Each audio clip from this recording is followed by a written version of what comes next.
Hi, it's Daniel from Theology is for Everyone, and I'm here with more insights in Matthew. In chapter 3, Matthew presented two more witnesses to Jesus' identity.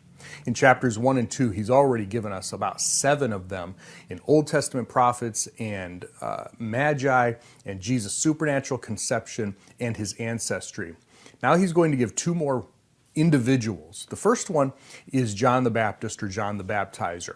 Now, there's about a 30-year gap between chapters 2 and 3. Jesus' early history, his childhood, didn't really have anything to do with what Matthew wanted to present, because Jesus was not presented as Messiah publicly until he began his ministry. So his childhood was shall we say, inconsequential to Matthew's purpose in writing. Not that it wasn't true and that it didn't happen, it just didn't have anything to do with what Matthew wanted to show. And so from chapter 2 to chapter 3, there's about a 30-year gap. John was Jesus' relative, probably cousin, and he was about 6 months older than Jesus. And according to Isaiah and Malachi, John was fulfilling the role of Elijah the prophet, who was going to come before Messiah and prepare the way.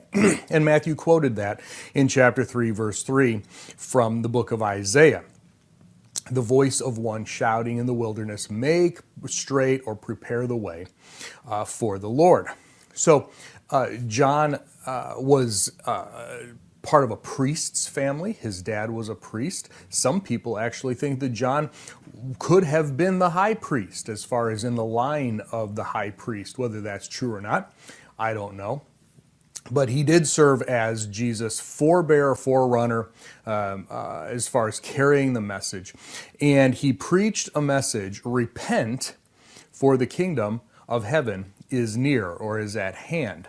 And we call this the gospel of the kingdom. It's the good news of the kingdom that they had been waiting for so many centuries, was finally ready to be started if they would accept it. And that was John's purpose, was to get them ready to accept Messiah, the King, and his kingdom.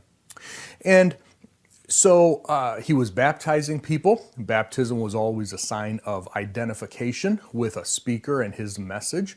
And so he was baptizing people. They were repenting of their sins. And yet there was still some pushback from the religious leaders who did not believe in what John was preaching, did not believe that Messiah was come yet.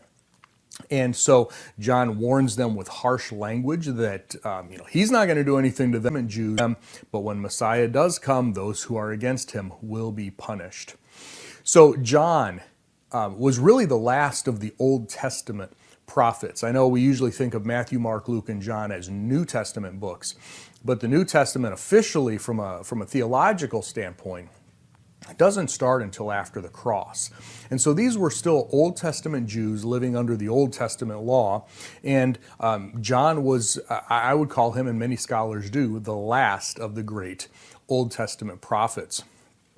Well, at the end of the chapter, Jesus came to be baptized by John as well. And of course, John, knowing who Jesus was, said, oh, no, don't, I'm not going to baptize you. You should be baptizing me.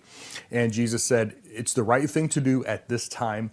Identification with John's message and that Messiah was coming and setting up his kingdom, even though Jesus was Messiah. And so when John baptized him, put him down in the water, when Jesus came up out of the water, God the Father also testified on his behalf and said, this is my Son, my dear Son, my beloved Son, some translations say, in whom I take great delight, or I am well pleased. And so we have now Jesus' family tree, his conception. We have pagans, the Magi, the wise men. We have Old Testament prophets, writing prophets, John the Baptizer, and we have God the Father himself testifying to Jesus' identity as the Messiah, the King of the Jews. There's one more to come, and then Jesus will begin his ministry in chapter 4.